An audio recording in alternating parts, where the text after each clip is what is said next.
ಮಧ್ಯರಾತ್ರಿಯ ನಿದ್ರೆಯಲ್ಲಿ ನನಗೆ ಅದಕ್ಕಿದ್ದಂತೆಯೇ ಎಚ್ಚರವಾಯಿತು. ನಾನು ಕಣ್ಣು ಚಿಕ್ಕದಾಗಿ ಮಾಡಿಕೊಂಡು ಗೋಡೆಯ ಮೇಲಿದ್ದ ಗಡಿಯಾರದತ್ತ ನೋಡಿದೆ. ಸಮಯ ಮಧ್ಯರಾತ್ರಿ 12 ಗಂಟೆ ದಾಟಿತು. ಇಡೀ ನಗರ ನಿಶ್ಶಬ್ದವಾಗಿ ಮೌನಾವರಿಸಿತು. ಬಾಗಿಲು ತೆಗೆಯುವ ಶಬ್ದವಾದಾಗ ನನ್ನನ್ನು ಆದ ಹಿಂದಿನ ಹೆಜ್ಜೆಗೆ ಮತಿಕೊಳ್ಳಲು ನೆರವಾಯಿತು. ಮಧ್ಯರಾತ್ರಿಯಲ್ಲಿ ಬಾಗಿಲು ತೆಗೆಯುತ್ತಿರುವುದು ಯಾರು? ಮನೆಯಲ್ಲಿ ಅಮ್ಮ ಮತ್ತೆ ನನ್ನ ಬಿಟ್ಟರೆ ಬೇರೆ ಯಾರೂ ಇಲ್ಲ. ವಾಚ್ಮ್ಯಾನರು ಬೇರೆ ರಜೆಯಲ್ಲಿದ್ದಾರೆ. ಮನೆಯಲ್ಲಿ ಗಂಡಸರು ಯಾರೂ ಇಲ್ಲ. ಕಳ್ಳರು ಯಾರಾದರೂ ಮನೆಗೆ ನುಸುಳಿದ್ದಾರೆ ಎಂದು ಯೋಚಿಸಿದಾಗ ನನ್ನ ಹೃದಯ ಜೋರಾಗಿ ಹೊಡೆದುಕೊಳ್ಳಲು ಶುರುಮಾಡಿತು. ನಂತರ ನಾನು ಹಾಸಿಗೆಯಿಂದ ಎದ್ದು ನಿಧಾನವಾಗಿ ಮಲಗಿದ್ದ ರೂಮಿನ ಡೋರ್ ಅನ್ನು ತೆಗೆಯುವಾಗ ಹಾಲಿನ ಕಡೆ ನೋಡಿದೆ. ಹಾಲಿನಿಂದ ಸೀದಾ ಅಮ್ಮನ ರೂಮಿಗೆ ಹೋಗಿ ನೋಡಿದಾಗ ಅಮ್ಮ ರೂಮಿನಲ್ಲಿ ಇರಲಿಲ್ಲ. ಬಾತ್ರೂಮನಲ್ಲಿ ಇದ್ದೆವು ಅಲ್ಲ. ಇಡೀ ಮನೆಯೆಲ್ಲ ಹುಡುಕಿದರು. ಅಮ್ಮ ಎಂದಿಗೂ ಕಾಣಿಸಲಿಲ್ಲ. ಅಮ್ಮನ ರೂಮಿಯಿಂದ ಹೊರಬಂದಾಗ ಹಾಲಿನ ಬಾಗಿಲು ಕಡೆ ನೋಡಿದಾಗ ಡೋರ್ ಲಾಕ್ ಓಪನ್ ಆಗಿರುವುದು ಕಾಣಿಸಿತು.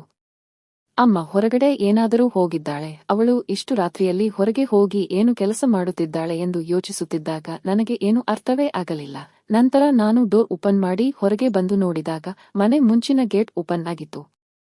ಕತ್ತಲು ಆವರಿಸಿದ್ದರಿಂದ ಅಲ್ಲಿ ನನಗೆ ಸರಿಯಾಗಿ ಏನೂ ಕಾಣಿಸಲಿಲ್ಲ. ಆಗ ನನ್ನ ಗಮನ ಮನೆಯ ಹೊರಗಡೆ ಅಂಗಳದಲ್ಲಿದ್ದ ರೂಮಿನ ಮೇಲೆ ಬಿತ್ತು. ಆ ರೂಮಿನಲ್ಲಿ ಲೈಟ್ ಆನ್ ಆಗಿತ್ತು. ಯಾಕೆ ಆ ರೂಮಿನ ಲೈಟ್ ಆನ್ ಆಗಿದೆ? ವಿಷಯ ಏನಿರಬಹುದು ಎಂದು ತಿಳಿಯಲು ಬೆಕ್ಕಿನ ರೀತಿ ಮೆಲ್ಲ ಹೆಜ್ಜೆ ಇಡುತ್ತಾ ಆ ರೂಮಿನ ಹತ್ತಿರ ಹೋದೆ. ಆ ರೂಮಿನ ಡೋರ್ಗೆ ಕಿವಿ ಕೊಟ್ಟು ಕೇಳಿದಾಗ ಒಳಗಿನಿಂದ ಯಾರೋ ಗುಸುಗುಸು ಮಾತನಾಡುತ್ತಿರುವುದು ಕೇಳಿಸಿತು. ನಾನು ನನ್ನ ಕಿವಿಯನ್ನು ಗಮನವಿಟ್ಟು ಕೇಳಿದಾಗ ಅಲ್ಲಿ ಒಂದು ಧ್ವನಿ ನನ್ನ ತಾಯಿಯದಾಗಿತ್ತು. ಇನ್ನೊಂದು ಧ್ವನಿ ಒಬ್ಬ ಪುರುಷನದಾಗಿತ್ತು. ಅದನ್ನು ಕೇಳಿ ನನಗೆ ಆಶ್ಚರ್ಯವಾಯಿತು. ನಂತರ ನಾನು ಗುಟ್ಟಾಗಿ ಆ ರೂಮಿನ ಗೋಡೆಯ ಸಣ್ಣ ಕಿಟಕಿಯ ಬಳಿ ಹೋಗಿ ಒಳಗೆ ಇಣುಕಿ ನೋಡಿದೆ. ಒಳಗಿನ ದೃಶ್ಯವನ್ನು ನೋಡಿ ನಾನು ಬೆಚ್ಚಿಬಿದ್ದೆ. ನನ್ನ ಕಣ್ಣುಗಳನ್ನು ದೊಡ್ಡದಾಗಿ ಮಾಡಿಕೊಂಡು ನೋಡಿದಾಗ ಅಮ್ಮನ ಪಕ್ಕದಲ್ಲಿ ಒಬ್ಬ ಗಂಡಸು ಕುಳಿತಿದ್ದನು. ಅವನಿಗೂ ಅಮ್ಮನಷ್ಟೇ ವಯಸ್ಸಾಗಿತ್ತು. ಇಬ್ಬರೂ ಕೈ ಹಿಡಿದುಕೊಂಡು ತುಂಬಾ ಆತ್ಮೀಯತೆಯಿಂದ ಮಾತನಾಡುತ್ತಿದ್ದರು. ಅಮ್ಮ ಅವನ ಭುಜದ ಮೇಲೆ ತಲೆಯಿಟ್ಟು ನೆಮ್ಮದಿಯಿಂದ ಮಲಗಿ ಮಾತನಾಡುತ್ತಿದ್ದಳು. ಆ ಗಂಡಸು ಅಮ್ಮನ ತಲೆಯನ್ನು ಪ್ರೀತಿಯಿಂದ ನೀವರಿಸುತ್ತಿದ್ದನು ಮತ್ತು ಹೇಳಿದನು, ಲಕ್ಷ್ಮೀ, ನಿನ್ನನ್ನು ನಾನು ನೋಡದೇ ಇದ್ದರೆ ಒಂದು ಕ್ಷಣವೂ ಯುಗದಂತೆ ಅನಿಸುತ್ತದೆ. ಅದಕ್ಕೆ ಈ ಟೈಮ್ನಲ್ಲಿ ನಾನು ಇಲ್ಲಿಗೆ ಬಂದೆಯೇ ಎಂದು ಹೇಳಿದಾಗ, ಅಮ್ಮ, ನನ್ನ ಪರಿಸ್ಥಿತಿಯೂ ಹಾಗೆ ಇದೆ ಗೋಪಾಲ. ಆದರೆ ನಾವು ಹೀಗೆ ಭೇಟಿಯಾಗುವುದು ಒಳ್ಳೆಯದಲ್ಲ. ನನ್ನ ಮಗಳು ಕವಿತಾ ಮನೆಯಲ್ಲಿದ್ದಾಳೆ. ಅವಳು ಈ ಪರಿಸ್ಥಿತಿಯಲ್ಲಿ ನನ್ನನ್ನು ನೋಡಿದರೆ ನನ್ನ ಬಗ್ಗೆ ಅವಳು ಏನು ಯೋಚಿಸುತ್ತಾಳೋ? ಇನ್ನು ಸ್ವಲ್ಪ ದಿನಗಳಲ್ಲಿ ಅವಳು ತನ್ನ ಗಂಡನ ಊರಿಗೆ ಹೋಗಿಬಿಡುತ್ತಾಳೆ. ಅಲ್ಲಿಯವರೆಗೂ ಸ್ವಲ್ಪ ಸಹನೆಯಿಂದ ಇರೋಣ ಎಂದು ಅಮ್ಮ ಹೇಳಿದಳು. ಮಾತುಗಳನ್ನು ಕೇಳಿ ನನ್ನ ಕಾಲ ಕೆಳಗಿನ ಭೂಮಿ ಕುಸಿದಂತೆ ಆಯಿತು. ನನ್ನ ತಾಯಿ ಈ ರೀತಿಯ ಕೊಳಕು ಕೆಲಸ ಮಾಡುತ್ತಾಳೆ ಎಂದು ನಾನು ಕನಸು ಮನಸ್ಸಿನಲ್ಲಿಯೂ ಊಹೆ ಮಾಡಿರಲಿಲ್ಲ. ಈಗಲೇ ನಾನು ಒಳಗಡೆ ಹೋಗಿ ಇಬ್ಬರಿಗೂ ಸರಿಯಾಗಿ ಉಗಿಯಬೇಕು. ಅವರಿಬ್ಬರಿಗೂ ಚೀಮಾರಿ ಹಾಕಬೇಕು ಎಂದುಕೊಂಡೆ. ಆದರೆ ನನ್ನ ಮನಸ್ಸನ್ನು ನಾನು ನಿಯಂತ್ರಿಸಿಕೊಂಡು ಅಲ್ಲಿಂದ ಹೊರಟು ಹೋಗಿದ್ದೆ. ಅದೇ ಕೋಪದಲ್ಲಿ ನಾನು ನನ್ನ ರೂಮಿಗೆ ಹೋಗಿ ಹಾಸಿಗೆ ಮೇಲೆ ಬಿದ್ದೆ. ನಾನು ಅಮ್ಮನ ಮೇಲಿನ ಕೋಪದಿಂದ ಚಿಕ್ಕ ವಯಸ್ಸಿನಲ್ಲಿ ನಾನು ನನ್ನ ತಂದೆಯನ್ನು ಕಳೆದುಕೊಂಡೆ. ಆದರೆ ಈಗ ಅವರ ಮುಖ ನನ್ನ ಕಣ್ಣ ಮುಂದೆ ಬರುತ್ತಿತ್ತು. ಈಗ ನನ್ನ ತಾಯಿಗೆ 50 ವರ್ಷ ದಾಟಿದೆ. ನನ್ನ ತಂದೆ ತಾಯಿಗೆ ನಾನೊಬ್ಬಳೇ ಮಗಳು. ನನಗೆ 10 ವರ್ಷವಿದ್ದಾಗ ನನ್ನ ತಂದೆ ಹಠಾತ್ತಾಗಿ ಹೃದಯಾಘಾತದಿಂದ ತೀರಿಕೊಂಡರು. ಅಂದಿನಿಂದ ಅಮ್ಮನೇ ನನ್ನನ್ನು ಸಾಕಿ ಬೆಳೆಸಿ ದೊಡ್ಡವಳನ್ನಾಗಿ ಮಾಡಿ ಬಂದಿದೆ.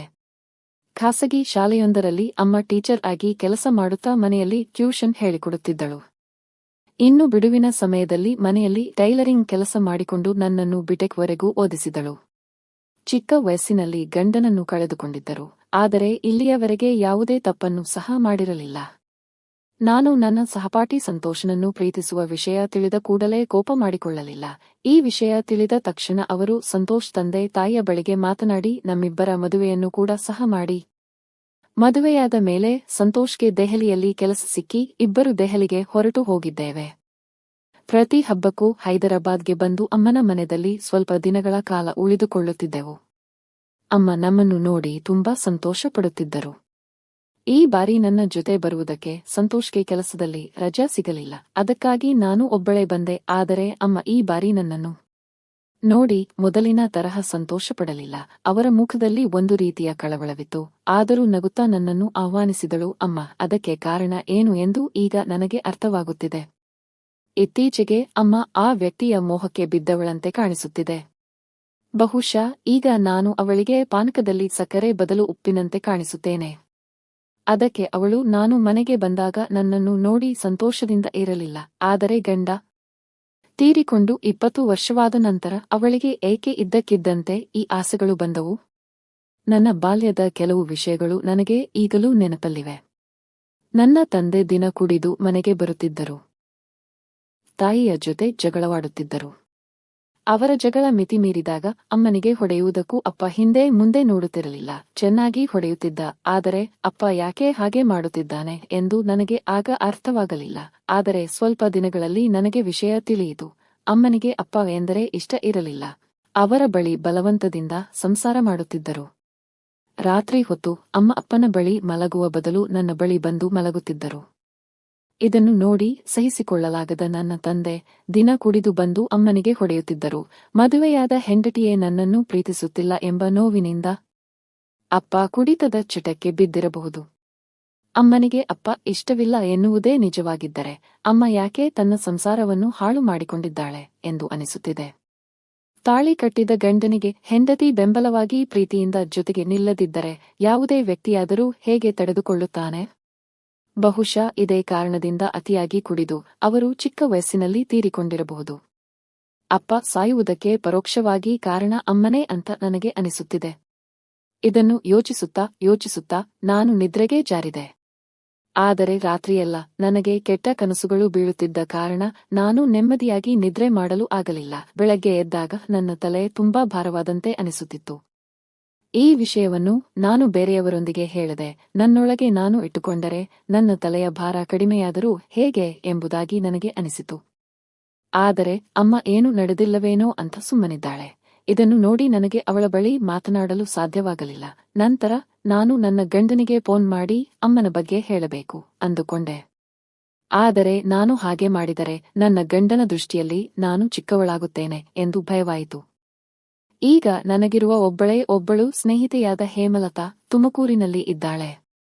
ನನ್ನ ಬಾಧೆಯನ್ನು ಅವಳ ಬಳಿ ಹೇಳಬೇಕು ಅಂದುಕೊಂಡು ಇಷ್ಟವಿಲ್ಲದಿದ್ದರೂ ಮನೆಯಲ್ಲಿ ತಿಂಡಿ ತಿಂದು ಅಮ್ಮನಿಗೆ ನಾನು ಹೇಮಲತಾ ಮನೆಗೆ ಹೋಗಿ ಬರುತ್ತೇನೆ ಎಂದು ಹೇಳಿ ಹೊರಟೆ. ನಂತರ ಆಟೋ ಹಿಡಿದು ಸ್ನೇಹಿತೆಯ ಮನೆಗೆ ಬಂದು ತಲುಪಿದೆ. ಒಂದು ಫೋನ್ ಕೂಡ ಮಾಡದೆ ಡೈರೆಕ್ಟ್ ಆಗಿ ಬಂದಿದ್ದನ್ನು ಕಂಡು ಹೇಮಲತಾಳಿಗೆ ಆಶ್ಚರ್ಯವಾಯಿತು. ನಾನು ಖಿನ್ನತೆಗೆ ಒಳಗಾಗಿರುವುದನ್ನು ಕಂಡು ಹೇಮಲತಾ ಅವಳ ರೂಮಿಗೆ ಕರೆದುಕೊಂಡು ಸಾಗಿದಳು. ನಿನಗೆ ಏನಾಯಿತು ಎಂದು ನನ್ನ ಬಗ್ಗೆ ವಿಚಾರಿಸಿದಳು. ಆಗ ರಾತ್ರಿ ಮನೆಯಲ್ಲಿ ನಾನು ನೋಡಿದ ಎಲ್ಲಾ ವಿಷಯವನ್ನು ಅವಳ ಬಳಿ ಹೇಳಿದೆ. ನಾನು ಹೇಳಿದ ಮಾತುಗಳನ್ನು ಕೇಳಿದ ಅವಳು ನನ್ನ ಮೇಲೆ ನಂಬಿಕೆ ಇಲ್ಲದವಳಂತೆ ನೋಡಿದಳು ಮತ್ತು ಹೇಳಿದಳು, ಕವಿತಾ, ನಿನ್ನ ಅಮ್ಮನ ಬಗ್ಗೆ ನನಗೆ ಬಹಳ ಚೆನ್ನಾಗಿ ಗೊತ್ತು. ಅವರು ಬೆಂಕಿಯಂತಿದ್ದಾರೆ.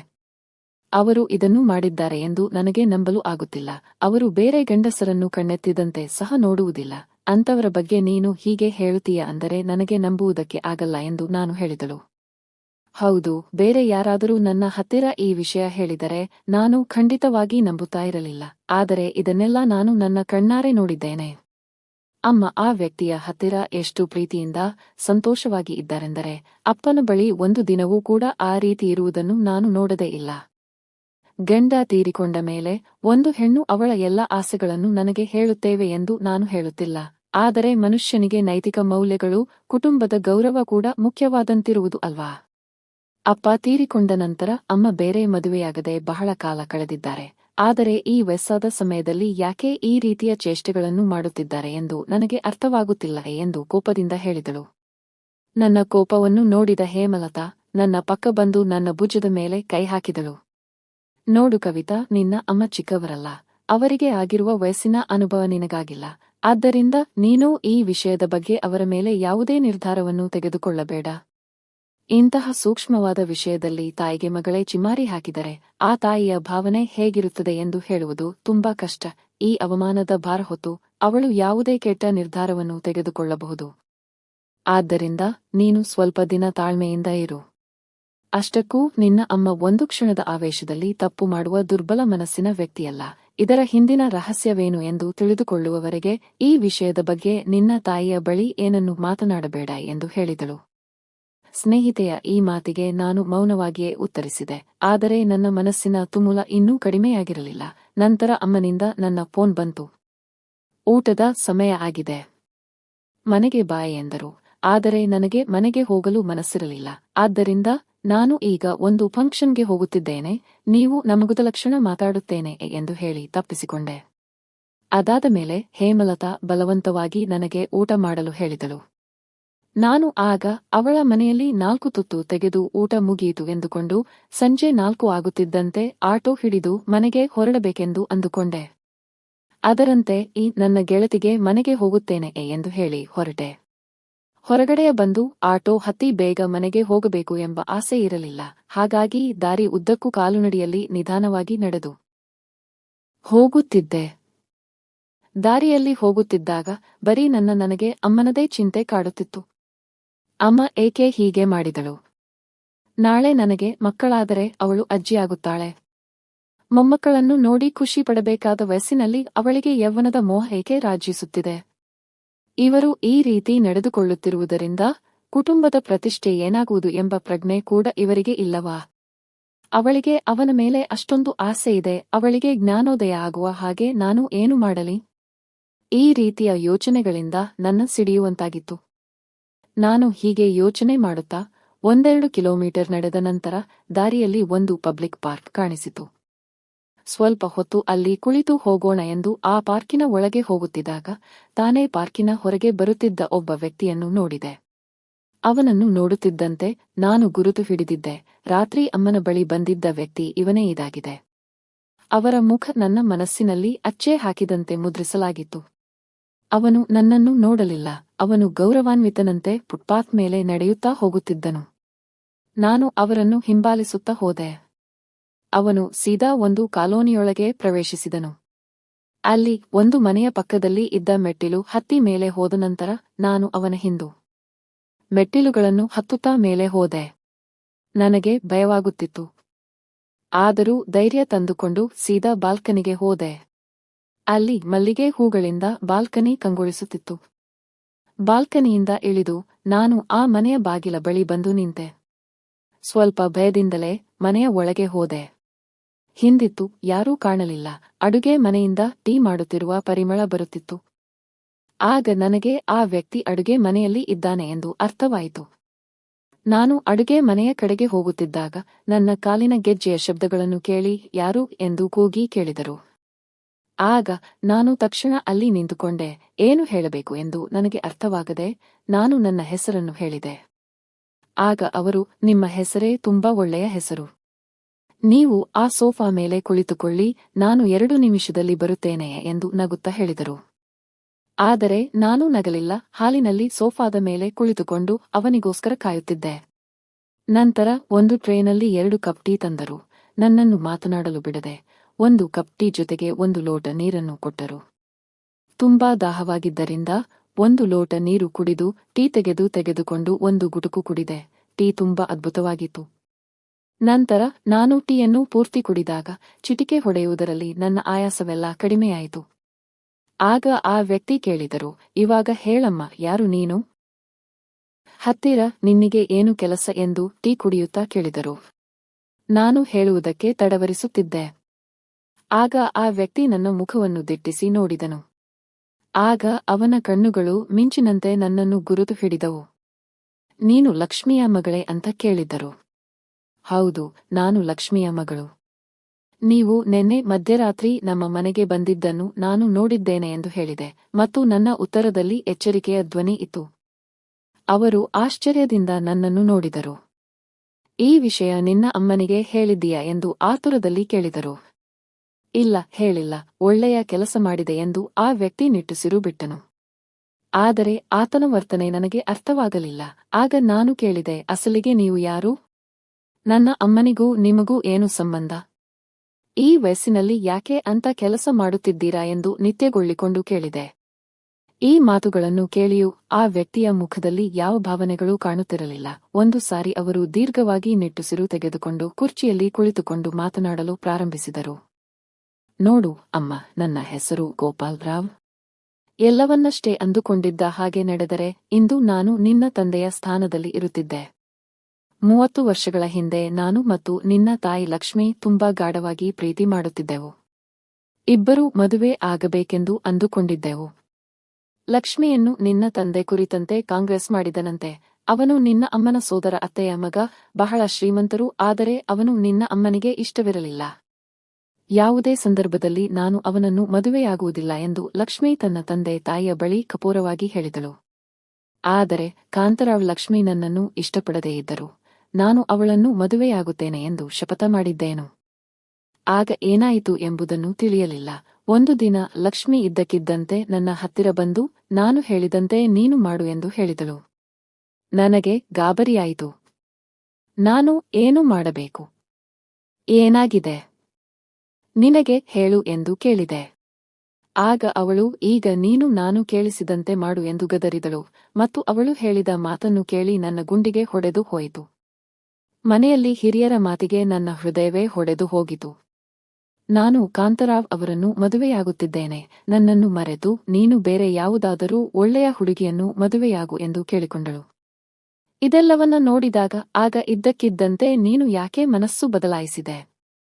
ಲಕ್ಷ್ಮಿ ಇದೀಗ ಏನಾಯಿತು ಎಂದು ಎಷ್ಟು ಕೇಳಿದರು. ಅವಳು ಏನನ್ನು ಹೇಳದೆ ಹೊರಟು ಹೋದಳು.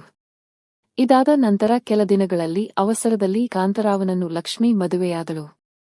ಚಿಕ್ಕ ವಯಸ್ಸಿನಲ್ಲಿಯೇ ತಂದೆ ತಾಯಿಯನ್ನು ಕಳೆದುಕೊಂಡ ನಾನು ಒಬ್ಬಂಟಿಯಾಗಿ ಬದುಕುತ್ತಿದ್ದೆ. ಲಕ್ಷ್ಮಿ ಸಿಕ್ಕ ಮೇಲೆ ಅವಳೇ ನನಗೆ ಸರ್ವಸ್ವ ಎಂದು ಭಾವಿಸಿದ್ದೆ. ಅವಳಿಲ್ಲದ ಜೀವನವನ್ನು ನಾನು ಕಲ್ಪಿಸಿಕೊಳ್ಳಲು ಸಾಧ್ಯವಾಗಲಿಲ್ಲ. ನಾನು ಜೀವನದಲ್ಲಿ ಜಿಗುಪ್ಸೆಗೊಂಡು ಆತ್ಮಹತ್ಯೆ ಮಾಡಿಕೊಳ್ಳಲು ಬಯಸಿದ್ದೆ. ಆಗ ಒಬ್ಬ ದೊಡ್ಡ ಮನುಷ್ಯ ನನ್ನನ್ನು ರಕ್ಷಿಸಿದನು ಮತ್ತು ಮಾನವ ಜೀವನದ ಪರಮಾರ್ಥವನ್ನು ತಿಳಿಸಿದನು. ಪ್ರಾಣತ್ಯಾಗ ಮಾಡಿಕೊಳ್ಳಬೇಕು ಎಂದುಕೊಂಡಿರುವ ನೀನು ಒಂದು ಒಳ್ಳೆಯ ಕೆಲಸಕ್ಕಾಗಿ ನಿನ್ನ ಪ್ರಾಣವನ್ನು ತ್ಯಾಗ ಮಾಡು ಎಂದು ಸಲಹೆ ನೀಡಿದರು. ಆಗ ನಾನು ಯೋಚನೆ ಮಾಡಿ ತಕ್ಷಣ ಸೇನೆಗೆ ಸೇರಿ ಪ್ರಾಣವನ್ನು ಪಣಕ್ಕಿಟ್ಟು ಶತ್ರುಗಳ ವಿರುದ್ಧ ಹೋರಾಡಿದೆ. ನನ್ನ ಹತಾಶೆಯು ಧೈರ್ಯವಾಗಿ ಮಾರ್ಪಟ್ಟಿತ್ತು. ನಾನು ಯಾವ ಕೆಲಸ ಮಾಡಲು ಬಯಸಿರಲಿಲ್ಲ. ಆದರೆ ನನ್ನ ಜೀವನ ಅನೇಕ ಜನರ ಜೀವವನ್ನು ಉಳಿಸಲು ಕೆಲಸ ಮಾಡಬೇಕಾಯಿತು. ನಾನು ದೇಶಸೇವೆ ಮಾಡಲೆಂದೆ. ಆ ದೇವರು ನನಗೆ ನನ್ನ ಪ್ರೀತಿಯನ್ನು ದಕ್ಕದ ವಂಚನೆ ಮಾಡಿದನೆಂದು ನನಗೆ ಅನಿಸಿತು. ಸೇನೆಯಿಂದ ನಿವೃತ್ತಿಯಾದ ಮೇಲೆ ಕೂಡ ನಾನು ದೇಶದಲ್ಲಿ ವಿವಿಧ ಪ್ರಾಂತ್ಯಗಳಲ್ಲಿ ಸಮಾಜ ಸೇವೆ ಮಾಡುತ್ತಾ ಬದುಕುತ್ತಿದ್ದೆ. ವಯಸ್ಸಾಗುತ್ತಾ ನನ್ನ ಮನಸ್ಸು ನನ್ನ ಸ್ವಂತ ಊರಿನ ಕಡೆಗೆ ಹೋಗಬೇಕೆನಿಸಿತು. ಈ ಮಧ್ಯೆ ಇಲ್ಲಿಗೆ ಬಂದು ವಾಸವಾಗಿದ್ದೇನೆ. ಒಂದು ದಿನ ಬೆಳಗ್ಗೆ ರೋಡಿನಲ್ಲಿ ಓಡಾಡುತ್ತಿದ್ದಾಗ ನಿನ್ನ ಅಮ್ಮ ಎದುರಿಗೆ ಬಂದರು. 30 ವರ್ಷಗಳ ಬಳಿಕ ಮತ್ತೆ ಒಬ್ಬರನ್ನು ಒಬ್ಬರು ಭೇಟಿಯಾಗಿ ಗುರುತು ಹಿಡಿಯುತ್ತೇವೆ. ಅದು ನಮ್ಮಿಬ್ಬರ ಗಾಢ ವಾದ ಪ್ರೇಮಕ್ಕೆ ನಿದರ್ಶನವಾಗಿತ್ತು. ಒಬ್ಬರಿಗೊಬ್ಬರು ಗುರುತಿಸಿಕೊಂಡಾಗ ಮನದಲ್ಲಿ ಒಂದು ಹೊಸ ರೀತಿಯ ಚೈತನ್ಯ ಭಾವ ಮೂಡಿತು. ಆ ಭಾವನೆಯನ್ನು ವರ್ಣಿಸಲು ಪದಗಳು ಸಾಕಾಗುವುದಿಲ್ಲ ಅನಿಸಿತು. ನಾವು ಬಹಳ ಹೊತ್ತು ಮಾತನಾಡುವುದಕ್ಕೆ ಆಗಲಿಲ್ಲ. ಹೃದಯದಲ್ಲಿನ ಮಾತುಗಳು ಗಂಟಲಿನವರೆಗೂ ಬಂದು ಅಲ್ಲೇ ನಿಲ್ಲುತ್ತಿದ್ದ ಕಾರಣ ನಾವಿಬ್ಬರೂ ಮೂಕರಾದೆವು. ನಮ್ಮಿಬ್ಬರ ಕಣ್ಣೀರು ಪರಸ್ಪರ ಮಾತನಾಡುತ್ತಿದ್ದವು. ನಂತರ ನಾವು ಆ ರಸ್ತೆ ಪಕ್ಕದಲ್ಲಿದ್ದ ಉದ್ಯಾನವನಕ್ಕೆ ಹೋಗಿ ಇಬ್ಬರೂ ಕೂತು ಗಂಟೆಗಟ್ಟೆ ಮಾತನಾಡಿದ್ದು 30 ವರ್ಷಗಳ ಹಿಂದೆ ಯಾವ ಪರಿಸ್ಥಿತಿಯಲ್ಲಿ ಕಾಂತರಾವ್ನನ್ನು ಮದುವೆ ಆದಳು ಎಂಬ ವಿಷಯವನ್ನು ನಿಮ್ಮ ತಾಯಿಯೆಂದು ಬಹಿರಂಗಪಡಿಸಿದರು. ಆ ರಹಸ್ಯ ತಿಳಿದು ನನ್ನ ಹೃದಯ ಚೂರು ಚೂರಾದಂತಾಯಿತು. ನಿನ್ನ ತಂದೆ ಎಷ್ಟು ದುಷ್ಟನಿದ್ದ ಎನ್ನುವುದು ನನಗೆ ಆಗ ತಿಳಿಯಿತು. ಆತ ಲಕ್ಷ್ಮಿಯನ್ನು ಸ್ವಂತ ಮಾಡಿಕೊಳ್ಳುವುದಕ್ಕೆ ನೀಚತನದ ಸಂಚು ರೂಪಿಸಿದ್ದನು. ಒಂದು ದಿನ ಲಕ್ಷ್ಮಿ ಮನೆಯಲ್ಲಿ ಒಬ್ಬಳೇ ಇರುವ ಸಮಯ ನೋಡಿ ಮನೆಗೆ ನುಗ್ಗಿ ಲಕ್ಷ್ಮಿಯನ್ನು ಅತ್ಯಾಚಾರ ಮಾಡಿದ ನಂತರ ದೊಡ್ಡವರ ಮುಂದೆ ಕಾಲಿಗೆ ಬಿದ್ದು ಮೊಸಳೆ ಕಣ್ಣೀರು ಇಡುತ್ತಾ ಲಕ್ಷಣ ಮಾತ್ರದಲ್ಲಿ ತಪ್ಪು ಮಾಡಿಬಿಟ್ಟೆ. ಆ ತಪ್ಪನ್ನು ತಿದ್ದುಕೊಳ್ಳಲು ನಾನು ಲಕ್ಷ್ಮಿಯನ್ನು ಮದುವೆ ಮಾಡಿಕೊಳ್ಳುತ್ತೇನೆ ಎಂದು ಹೇಳಿದ ಬಳಿಕ ಲಕ್ಷ್ಮಿ ಅವನ ಮೇಲೆ ಪೊಲೀಸ್ ಕಂಪ್ಲೇಂಟ್ ಕೊಡಬೇಕೆಂದು ಅಂದುಕೊಂಡಳು. ನಂತರ ಈ ರೀತಿ ಮಾಡಿದರೆ ಕುಟುಂಬದ ಮಾನ ಹರಾಜಾಗುತ್ತದೆ. ಮನೆಯಲ್ಲಿ ಮೆಚ್ಚುಗೆಗೂ ಇನ್ನೂ ಮದುವೆಯಾಗುವ ತಂಗಿಯರಿದ್ದಾರೆ ಎಂದು ತಂದೆ ತಾಯಿ ಹೇಳಿದರು ಮತ್ತು ಎಲ್ಲರ ಒಳಿತಿಗಾಗಿ ನೀನು ಕಾಂತರವನ್ನು ಮದುವೆಯಾಗು ಎಂದು ವಿನಂತಿಸಿಕೊಂಡರು. ಇದನ್ನು ಕೇಳಿದ ಲಕ್ಷ್ಮಿಗೆ ಬೇರೆ ದಾರಿ ಇರಲಿಲ್ಲ. ಮಲಿನವಾದ ದೇಹವನ್ನು ಮದುವೆಯಾಗಲು ಯಾರೂ ಇಷ್ಟಪಡುವುದಿಲ್ಲ ಎಂದು ತಿಳಿದು ನನ್ನ ಬಳಿಗೆ ಬಂದು ನಮ್ಮಿಬ್ಬರ ಪ್ರೀತಿಯನ್ನು ಮುರಿದು ಇಷ್ಟವಿಲ್ಲದಿದ್ದರೂ ಕಾಂತರಾವ್ ಜೊತೆ ಮದುವೆಯಾದಳು ಎಂದು ಕಣ್ಣೀರಿಡುತ್ತಾ ನನ್ನ ಬಳಿ ಎಲ್ಲವನ್ನೂ ಹೇಳಿದರು. ಅವರು ಹೇಳಿದ ನನ್ನ ತಾಯಿಯ ಎಲ್ಲಾ ಸತ್ಯವನ್ನು ತಿಳಿದು ನನ್ನ ಹೃದಯದಲ್ಲಿ ಜ್ವಾಲಾಮುಖಿ ಸ್ಫೋಟಗೊಂಡಿತು. ಇಲ್ಲಿಯವರೆಗೆ ನನ್ನ ತಾಯಿಯ ಹಿಂದಿನ ಜೀವನದ ಕುರಿತಾಗಿ ನನ್ನ ಗ್ಲೇಡ್ ತಿಳಿಯಿರಲಿಲ್ಲ. ಅವಳ ಜೀವನದಲ್ಲಿ ಇಷ್ಟು ದೊಡ್ಡ ದುರಂತ ಆಗಿದೆ ಎಂದು ನಾನು ಕನಸು ಮನಸ್ಸಿನಲ್ಲಿಯೂ ಊಹಿಸಿರಲಿಲ್ಲ. ಇಷ್ಟು ದಿನ ನಾನು ನನ್ನ ತಂದೆಯನ್ನು ಹೆಂಡತಿಯಿಂದ ತಿರಸ್ಕರಿಸಲ್ಪಟ್ಟ ದುರಾದೃಷ್ಟಕರ ಎಂದು ಭಾವಿಸಿದ್ದೆ. ಅವನಿಗೆ ತನ್ನ ಹೆಂಡತಿಯ ಪ್ರೀತಿ ಸಿಗುತ್ತಿಲ್ಲವೆಂದು ಖಿನ್ನತೆಗೆ ಒಳಗಾಗಿ ಕುಡಿತದ ಚಟಕ್ಕೆ ಬಿದ್ದಿದ್ದ ಆತನನ್ನು ಒಳ್ಳೆಯ ಮನುಷ್ಯ ಎಂದು ತಿಳಿದುಕೊಂಡಿದ್ದೆ. ನಾನು ನನ್ನ ತಂದೆಯ ಕುರಿತು ಆ ರೀತಿ ಯೋಚನೆ ಮಾಡಲು ನನ್ನ ತಾಯಿಯ ಔದಾರ್ಯವೂ ಕೂಡ ಕಾರಣವಾಗಿತ್ತು. ತಂದೆ ದುಷ್ಟ ಎಂದಾದರೆ ನಾನು ಎಲ್ಲಿ ಅವನ ಬಗ್ಗೆ ಕೀಳರಿಮೆ ಹೊತ್ತುಕೊಳ್ಳುತ್ತೇನೆ ಎಂದು ವಾಸ್ತವದ ಸತ್ಯವನ್ನು ನನಗೆ ತಿಳಿಯದಂತೆ ಜಾಗೃತಿ ವಹಿಸಿದಳು. ಮನಸ್ಸಲ್ಲಿ ಎಂತಹ ಸಹಿಸಲಾರದ ನೋವು ಸೇರಿದಂತೆ ಎಲ್ಲವನ್ನೂ ಮೌನವಾಗಿ ನುಂಗಿಕೊಂಡು ನನ್ನನ್ನು ದೊಡ್ಡವಳನ್ನಾಗಿ ಬೆಳೆಸಿದಳು. ಈಗ ಅಮ್ಮನ ಎಲ್ಲಾ ಸತ್ಯ ನನಗೆ ತಿಳಿದಿದೆ. ನನ್ನ ದೃಷ್ಟಿಯಲ್ಲಿ ಅಮ್ಮನ ವ್ಯಕ್ತಿತ್ವ ಏಕಾಏಕಿ ಹಿಮಾಲಯದ ಎತ್ತರಕ್ಕೆ ಏರಿತು. ಇಷ್ಟು ದಿನ ನಾನು ಅವಳ ಬಗ್ಗೆ ಕೆಟ್ಟದಾಗಿ ಯೋಚಿಸಿದ್ದಕ್ಕೆ ನಾನು ನನ್ನನ್ನು ದೂಷಿಸುತ್ತೇನೆ ಮತ್ತು ನನ್ನ ಬಗ್ಗೆ ನನಗೆ ನಾಚಿಕೆಯಾಗಿ ತಲೆಬಾವು ತಲುಪಿಕೊಂಡಿದ್ದೆ. ನನ್ನ ಮೌನವನ್ನು ನೋಡಿ ಆ ವ್ಯಕ್ತಿ ಮತ್ತೆ ಹೇಳಿದರು, ಅಯ್ಯೋ, ನಿನ್ನ ತಾಯಿ ಅವಳಿಗೆ ಆಗಿರುವ ಅನ್ಯಾಯದ ಬಗ್ಗೆ ಯಾರಿಗೂ ಹೇಳಬೇಡ ಎಂದು ನನಗೆ ಕರೆಯಿತು. ಆದರೆ ಅವಳಷ್ಟು ತಾಳ್ಮೆ ನನಗೆ ಇಲ್ಲ. ಅದಕ್ಕೆ ನಾನು ನನ್ನ ಹೃದಯದ ನೋವನ್ನು ಮುಚ್ಚಿಕೊಳ್ಳಲು ಸಾಧ್ಯವಾಗಲಿಲ್ಲ. ಅದಕ್ಕೆ ನಿನ್ನ ಬಳಿ ಎಲ್ಲವನ್ನೂ ಹೇಳಿದ್ದೇನೆ. ಯಾಕೆಂದರೆ ದೇವತೆ ಅಂತ ನಿನ್ನ ತಾಯಿಯನ್ನು ನೀನು ತಪ್ಪಾಗಿ ಅರ್ಥೈಸಿಕೊಂಡಿರುವುದು ನನ್ನಿಂದ ಸಹಿಸಲು ಆಗುವುದಿಲ್ಲ. ಅದಕ್ಕೆ ನಿನ್ನ ಅಮ್ಮನಿಗೆ ಕೊಟ್ಟಿದ್ದ ಮಾತನ್ನು ಮುರಿದಿದ್ದೇನೆ ಎಂದು ಹೇಳಿದಾಗ ನಾನು ಹೇಳಿದೆ, ಇಲ್ಲ, ನೀವು ನಿಜ ಹೇಳಿ. ನನ್ನ ಕಣ್ಣು ತೆರೆಸಿದ್ದೀರಾ? ಇಲ್ಲದಿದ್ದರೆ ನಾನು ನಿಜವಾಗಲೂ ಅಮ್ಮನನ್ನು ಅಪಾರ್ಥ ಮಾಡಿಕೊಳ್ಳುತ್ತಿದ್ದೆ. ಅಮ್ಮನ ಜೀವನದಲ್ಲಿ ಇಂತಹ ಒಂದು ದೊಡ್ಡ ದುರಂತ ಅಡಗಿತು ಎಂದು ನನಗೆ ತಿಳಿಯುತ್ತಿರಲಿಲ್ಲ. ಆ ಕಾಲದಲ್ಲಿ ದೊಡ್ಡವರು ಸೇರಿ ಗೌರವಬದ್ಧತೆಗಳ ಹೆಸರಿನಲ್ಲಿ ಅಮ್ಮನನ್ನು ಮಾರಾಟ ಮಾಡಿದ್ದಾರೆ. ಅದರಿಂದ ಅಪ್ಪನ ತಪ್ಪಿಗೆ ಅಮ್ಮನಿಗೆ ಶಿಕ್ಷೆಯಾಯಿತು. 30 ವರ್ಷಗಳ ಹಿಂದೆ ಅಮ್ಮನ ಪರವಾಗಿ ಹಿರಿಯರು ಮಾಡಿದ ತಪ್ಪನ್ನು ಈಗ ಸರಿಪಡಿಸಬೇಕು. ಆ ಕೆಲಸವನ್ನು ನಾನೇ ಮಾಡುತ್ತೇನೆ. ನಿಮ್ಮಿಬ್ಬರನ್ನೂ ಒಂದು ಮಾಡಿ ಹಿಂದೆ ನಡೆದಿರುವ ಘಟನೆಗಳನ್ನು ದುಸ್ವಪ್ನವನ್ನಾಗಿ ಮಾಡುತ್ತೇನೆ. ನೀವಿಬ್ಬರೂ ಮತ್ತೆ ಒಂದಾಗಿ ಹಿಂದಿನದನ್ನು ಮರೆತು ನಿರ್ಭಯವಾಗಿ ಮದುವೆಯಾಗಿ ನಿಮ್ಮ ಜೊತೆಗೆ ನಾನಿರಿ.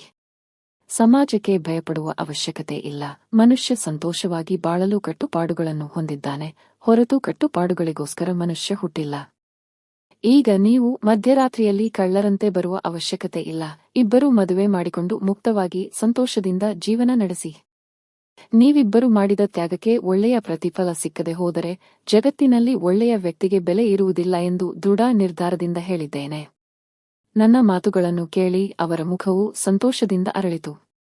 ನೀನು ಬುದ್ಧಿಯಲ್ಲಿ ನಿನ್ನ ತಾಯಿಯನ್ನೇ ಹೋಲುತ್ತೀಯಾ? ನಿನ್ನ ಅಮ್ಮನಂತೆ ನಿನಗೂ ಕೂಡ ದೊಡ್ಡ ಮನಸ್ಸು ಇದೆ ಎಂದು ಸಂತೋಷದಿಂದ ಹೇಳಿದರು. ನಿಮಗೇನು ಅಭ್ಯಂತರವಿಲ್ಲವೆಂದರೆ ನನ್ನದೊಂದು ಸಣ್ಣ ಕೋರಿಕೆ. ನಾನು ನಿಮ್ಮನ್ನು ತಂದೆ ಎಂದು ಭಾವಿಸಲು ರಕ್ತ ಸಂಬಂಧವೇ ಬೇಕಾಗಿಲ್ಲ. ಮಾನವೀಯತೆ ಎಂಬ ಬಂಧನ ರಕ್ತಬಂಧನಕ್ಕಿಂತ ದೊಡ್ಡದು. ನಾನು ನಿನ್ನ ಹೊಟ್ಟೆಯಲ್ಲಿ ಹುಟ್ಟಿಲ್ಲದಿದ್ದರೂ ನೀವು ನನ್ನ ತಂದೆಯಂತೆ ಕಾಣುತ್ತಿದ್ದೀರಿ. ಅದಕ್ಕಾಗಿ ನಾನು ನಿಮ್ಮನ್ನು ಅಪ್ಪ ಎಂದು ಕರೆಯಲು ಬಯಸುತ್ತೇನೆ. ನಾನು ಹಾಗೆ ಕರೆಯಬೇಕಾದರೆ ಮತ್ತೊಮ್ಮೆ ಕೇಳುತ್ತೇನೆ. ನನ್ನ ಮಾತು ಕೇಳಿದಾಗ ಅವರ ಕಣ್ಣಲ್ಲಿ ಅಮಿತ ಕಣ್ಣೀರು ಹರಿಯುತ್ತಿತ್ತು. ನಂತರ ಅವರು ನನ್ನ 2 ಕೈಗಳನ್ನು ಹಿಡಿದುಕೊಂಡು, ಇದಕ್ಕಿಂತ ಭಾಗ್ಯ ನನಗೆ ಇನ್ನೇನು ಬೇಕು ಅಮ್ಮ ಎಂದು ಚಿಕ್ಕ ಮಕ್ಕಳಂತೆ ಅಳತೊಡಗಿದರು. ನೀವು ಅಳಬೇಡಿ ಅಪ್ಪ, ಸಮಾಧಾನ ಮಾಡಿಕೊಳ್ಳಿ. ಇಲ್ಲಿಯವರೆಗೆ ನೀವು ಅಮ್ಮನ ಪ್ರೀತಿಯಲ್ಲಿ ಉಳಿದ ಮತ್ತೊಂದು ಮದುವೆಯನ್ನು ಸಹ ಮಾಡಿಕೊಂಡಿಲ್ಲ. ಇಲ್ಲಿಯ ತನಕ ನಿಮಗೂ ಮತ್ತು ಅಮ್ಮನಿಗೂ ತುಂಬಾ ಕಷ್ಟಗಳಿದ್ದವು. ಇನ್ನು ಮುಂದೆ ನಿಮಗೆ ಯಾವುದೇ ಸಮಸ್ಯೆ ಇರುವುದಿಲ್ಲ. ಎಷ್ಟೋ ವರ್ಷಗಳ ಹಿಂದೆ ಕಳೆದುಕೊಂಡ ಜೀವನವನ್ನು ಆತ್ಮ ನಗುವ ತನ್ನಗೆ ಮತ್ತೆ ನಿಮಗೆ ಮರಳಿಸಿದ್ದಾನೆ. ಪ್ರೀತಿಗೆ ವಯಸ್ಸಿನ ಅಂತರವಿಲ್ಲ. ಗತಕಾಲಗಳು ಮತ್ತೆ ಬರುತ್ತವೆ. ವಸಂತವೂ ಕೂಡ ನಿಮಗಾಗಿ ಮರಳುತ್ತದೆ ಎಂದು ಹೇಳಿದರು. ಅವರ ಭುಜವನ್ನು ಹಿಡಿದುಕೊಂಡು ಅವರಿಗೆ ಉತ್ಸಾಹದಿಂದ ಧೈರ್ಯ ತುಂಬುತ್ತಾ, ಬನ್ನಿ ಅಪ್ಪ, ಈಗ ಮನೆಗೆ ಹೋಗೋಣ ಎಂದು ಅವರನ್ನು ನನ್ನೊಂದಿಗೆ ಕರೆದುಕೊಂಡು ಹೋದೆ. ಸ್ನೇಹಿತರೆ, ಈ ಕಥೆಯಲ್ಲಿ ಕವಿತಾ ಮಾಡಿದ್ದು ಸರಿನಾ ಅಥವಾ ತಪ್ಪಾ ಎಂದು ಕಾಮೆಂಟ್ ಮೂಲಕ ನನಗೆ ತಿಳಿಸಿ. ಈ ಕತೆ ನಿಮಗೆ ಇಷ್ಟವಾದರೆ ಒಂದು ಲೈಕ್ ಮಾಡಿ, ಶೇರ್ ಮಾಡಿ. ಮತ್ತೊಂದು ಕಥೆಯೊಂದಿಗೆ ಭೇಟಿಯಾಗೋಣ. ಧನ್ಯವಾದಗಳು.